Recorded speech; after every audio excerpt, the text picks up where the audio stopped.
Episode 296. Husband, I miss you so much. Jake felt that he was shaking out of fear. For the first time in his life, he was so scared. In the past few years, there had been countless times that his life had been on the line, but Jake had never really been afraid of anything. However, now, Jake was deeply scared, so much that his heart was trembling. Calming himself down, he moved up and said, "Unfasten the seatbelt. Give me your hand."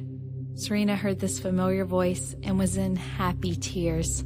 Despite her tears, her smile was expanding infinitely. He came. It was him. It really was him. For 4 years, she had fantasized about meeting him again for so many times. For 4 years, she had wondered how he would look like when she saw him again. But even if she had 10 hearts and 10 brains, she couldn't have imagined seeing him in this way. Her Mr. Robinson, her Jake, was back. She unfastened the seatbelt, reached out, and touched his palm.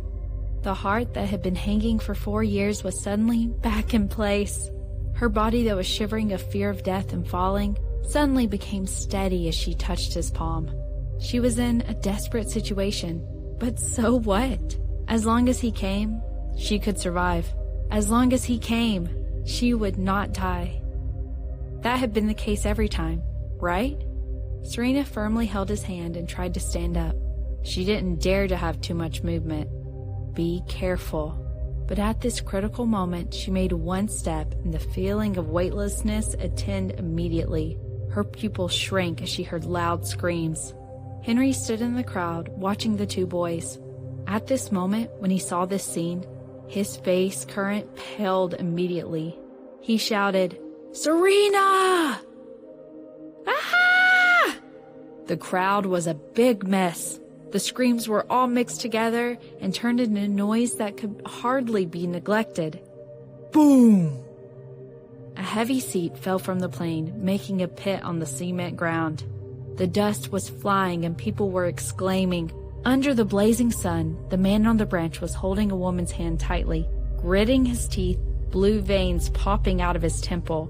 Wrapping his legs on the metal, he kept himself steady as a mountain. Vanessa put Julianne down, catching Serena and looking pale. Serena was already soaked, looking at the man on the top against strong sunlight, squinting, gasping, and showing him a smile. Jake also let out a big sigh of relief, and the sweat on his forehead had already dampened the clothes and dripped down. Seeing her safe and sound, Jake flipped his body and came down. Serena felt that her legs were limp, but she still climbed up quickly and went in his direction. The ride resumed, and the parents and the children who had been frightened finally came down again. All of them were pale. When Jake landed, he lowered his cap and secured his sunglasses, ran quickly into the crowd, and disappeared without a trace. Serena was shocked and immediately caught up. Once to the crowd, it was impossible to find him again. Did he actually run? How could he? Serena was blocked by the crowd and had to shout, "Jake!" Jake heard her shouts and his footsteps became faster. He lowered his cap and then ran out of the crowd. Serena squeezed herself out, but Jake had already disappeared. She immediately panicked. The disappointment day after day once again defeated her completely. People came and went. The laughters of children, the whisper of pedestrians, the sound of broadcasted warnings, and the discussion of the crisis just now were mixed together. But Serena felt the world was quiet and her mind was blank. Only that figure was left in her mind. Tall, but much thinner than before, with cap and sunglasses. He slightly lowered his head, running forward without hesitation. He did not look back once, did not look at her once, and then disappeared into the crowd. Like in the big explosion in the past, he disappeared without a trace. Serena stood at the intersection and her figure looked thin and vulnerable, like a child who had gone astray. She had reached a dead end. "Jake! Jake!" Serena shouted, her voice shivering. The crying made her sound hoarse. Looking around, she had looked everywhere, but there was no one. Many people had looked over to her, but none of them was him. Not even close. Did he not even want to look at her?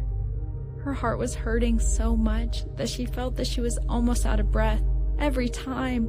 The pain from him was so sharp. "I know it's you! Where are you?" No one responded. Many people looked at her and then hurried away. She looked lost and upset. The sun was shining brightly.